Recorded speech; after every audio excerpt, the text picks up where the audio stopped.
Kim Eun Jae, known professionally as EJE, is a name that has rapidly become synonymous with perseverance, talent, and the power of transformation within the world of K-pop.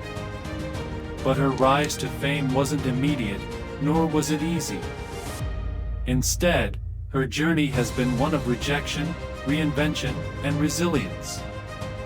From being labeled as a rejected trainee to becoming the voice behind 2025's most successful song, EJE's story is one of determination and the undeniable magic that comes when an artist refuses to be defined by industry standards. EJE's remarkable transformation from an aspiring K-pop idol to a globally celebrated singer, songwriter, and record producer is a story that is both personal and universal. In a world where young talent is often cast aside in favor of others, EJE has defied expectations and redefined success on her own terms. This script delves into EJE's background, her breakthrough moment with the hit song Golden, her financial rise, and the impact she's having on the global music scene. We'll explore her journey from a rejected trainee at SM Entertainment to an international powerhouse with millions of fans around the world. This video is sponsored by True Affairs. Visit our website now and shop the latest deals. Don't miss out. Check it out today. Kim Eun Jae, born on December 6, 1991, in Seoul, South Korea, is a 33-year-old Korean-American singer, songwriter, and record producer. While she was once known primarily as a behind-the-scenes songwriter and producer, her rise to fame as an artist in her own right has been meteoric. EJE's journey is one that resonates deeply with anyone who has faced setbacks and had to overcome rejection. Her path to success wasn't handed to her. Instead, it was forged through years of hard work, perseverance, and an unshakable belief in herself. EJE's early life in Seoul was marked by exposure to South Korea's vibrant entertainment industry. Her grandfather, Shin Yong Kyan, was a legendary actor, and his legacy served as both an inspiration and a source of pressure. Growing up in such an environment, EJE's interest in the arts was inevitable, though her true passion for music would come later. Her experience in the K-pop industry began at age 12 when she was accepted into SM Entertainment as a trainee. SM Entertainment, one of K-pop's big three agencies, is responsible for the debut of superstars like Girls' Generation, EXO, and Red Velvet. However, EJE's journey within the company would be far from typical. At SM Entertainment, EJE underwent an intense training regimen, typical of K-pop idols.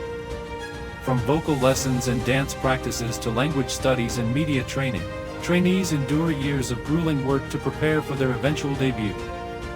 EJE's experience was no different. She spent nearly a decade in the training system, constantly working to perfect her craft. Despite her dedication, EJE faced a major obstacle: her voice. The industry's preference at the time was for pure and clean vocals, which often meant high-pitched voices were favored. EJE, however, had a low, husky vocal tone, which was considered unconventional in K-pop. For years, she was told that her voice wasn't suited for the industry. In addition to vocal issues, age discrimination in the K-pop industry was another barrier EJE faced. Most idols debut in their teenage years, and by the time she reached her early 20s without a debut, EJE was told that she was too old. This ageism is pervasive in the industry, where careers can be short-lived, and many idols face the harsh reality of being replaced as they age out of the system. Despite these challenges, EJE remained determined. However, the rejection from SM Entertainment, compounded by age discrimination, led her to make a pivotal decision. She would leave SM Entertainment and pursue a new path, one that would eventually lead her to greatness. In 2011, after years of training without seeing a debut in sight, EJE made a bold decision. Instead of continuing to pursue the idol route, she took a break from the K-pop industry to focus on her education. EJE moved to the United States to study at NYU's Tisch School of the Arts, one of the most prestigious performing arts schools in the world. This decision to prioritize her education over her K-pop dreams would prove to be a transformative one. At NYU, EJE honed her skills in songwriting and production, expanding her understanding of music beyond what was taught in K-pop training camps. Her time at Tisch allowed her to explore music on her own terms, and it was here that she began to cultivate a unique musical voice. While many would have considered EJE's time as a K-pop trainee a failure, she saw it as an opportunity to learn and grow. Her decision to leave the idol world wasn't one of giving up but rather one of reinvention.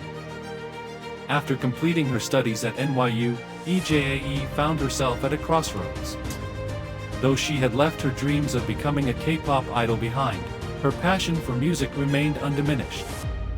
In 2014, EJE made a strategic pivot from performer to songwriter and producer.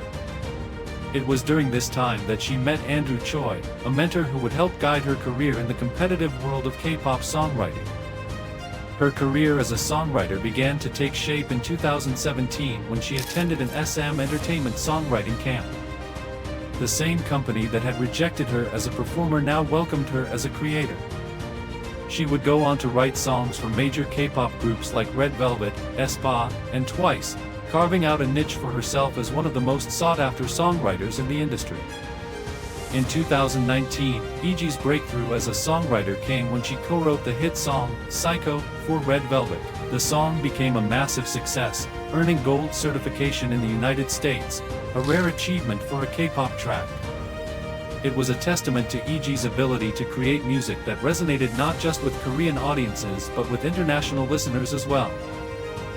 In 2020, EJE was invited to join the creative team behind the animated film Kpop Demon Hunters. Initially brought on to create demos for the film's music, EJE's involvement grew significantly when the directors asked her to be the official singing voice for Rumi, the lead character of the fictional K-pop group Hunter/X. EJE's vocal performance on the soundtrack, particularly on the song Golden, would become the catalyst for her global rise. The song, which she co-wrote and performed, would go on to become a chart-topping hit, reaching #1 on the Billboard Hot 100 in 2025. The success of Kpop Demon Hunters and its soundtrack proved that EJE's voice, once considered a flaw, was a unique and powerful asset. Her deep, husky vocal tone, which had been rejected by the K-pop industry, now became her signature sound. The success of Golden would change everything for EJE, transforming her from a behind-the-scenes songwriter into an international star. When Golden was released as part of the Kpop Demon Hunter soundtrack, no one could have predicted the impact it would have. The song quickly shot to #1 on the Billboard Hot 100, where it would remain for 8 consecutive weeks. This achievement made EJE the first female K-pop performer to have a #1 hit on the Billboard Hot 100, an extraordinary feat in the competitive music world.